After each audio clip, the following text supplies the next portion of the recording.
सरगोशी सुनो या ईंट से बात करो।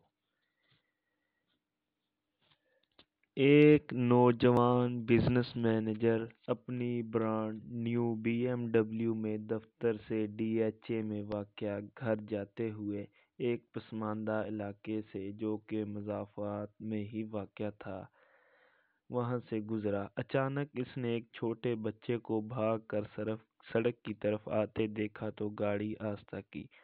फिर इसने इस बच्चे को कोई चीज़ उछालते देखा। ठक की आवाज़ के साथ एक ईंट इसकी नई कार के दरवाजे पर लगी। इसने फौरन ब्रेक लगाई और गाड़ी से बाहर निकलकर दरवाज़ा देखा, जिस पर काफ़ी बड़ा चिप पड़ चुका था। इसने गुस्से से उबलते हुए भागकर ईंट मारने वाले बच्चे को पकड़ा और जोर से झंझोड़ा। अंधे हो गए हो, पागल की औलाद, तुम्हारा बाप इसके पैसे भरेगा क्या? उसने जोर से धाड़ा। मैली कुचैली शर्ट पहने बच्चे के चेहरे पर नदामत, बेचारगी के मिले जुले तासुरात थे।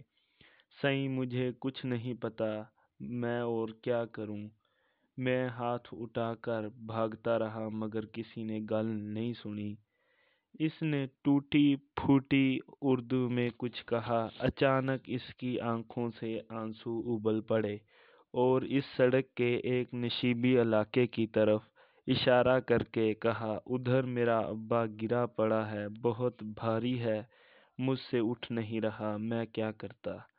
बिजनेस एग्जेक्टिव के चेहरे पर हैरानी सी दर आई और वो बच्चे के साथ साथ नशीबी इलाके की तरफ बढ़ा, जहां इसने एक अजीबोगरीब मंजर देखा।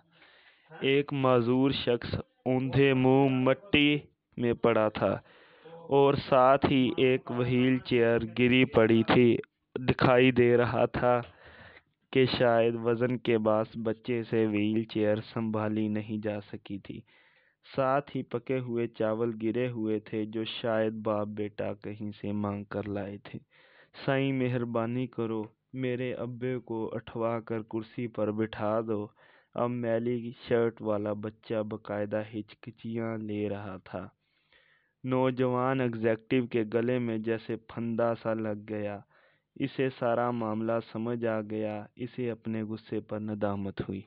इसने अपने सूट की परवाह किए बगैर आगे बढ़कर पूरी ताकत लगाकर कराहते हुए माजूर शख्स को उठाया और किसी तरह व्हील चेयर पर बिठा दिया। बच्चे की हालत गैर थी और चेहरा खराशों से भरा था। फिर वो भागकर अपनी गाड़ी की तरफ गया और बटुए में से 10,000 निकाले और कपकपाते हाथों से मजदूर की जेब में डाल दिए। फिर इसने टिश्यू पेपर से इसकी खराशों को साफ किया।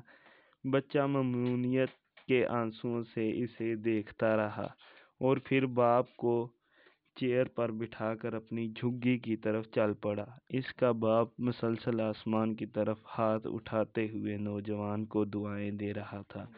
नौजवान एग्जेक्टिव ने बाद में और आने वाले सालों में वो बच्चा बहुत से दूसरे बच्चों के साथ पढ़ लिख कर जिंदगी की दौड़ में शामिल हो गया। वो BMW कार इसके पास 5 साल मजीद रही, ताहम इसने डंट वाला दरवाज़ा मरम्मत नहीं कराया।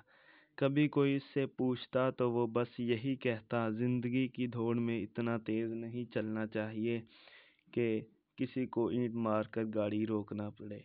सुनने वाला इसकी बात सुनकर और इसकी आंखों में नमी देखकर कदरे हैरान होता और फिर समझता, ऊपर वाला कभी हमारे कानों में सरगोशियां करता है और कभी हमारे दिल से बातें करता है। जब हम इसकी बात सुनने से इनकार कर देते हैं तो वो कभी कभार हमारे ऊपर एक ईंट उछाल देता है। फिर वो बात हमें सुनना पड़ती है। जहां हम अपने खानदान, बीवी बच्चों की खुशियों के लिए भागे जा रहे हैं, वहीं हमारे आसपास बहुत सी गूंगी चीखें और सरगोशियां भी बिखरी पड़ी हैं। क्या ही अच्छा हो कि हम अपने इर्द गिर्द की सरगोशियां सुन लें, تاکہ ہم پر اینٹ اچھالنے کی نوبت نہ آ سکے۔ آمین۔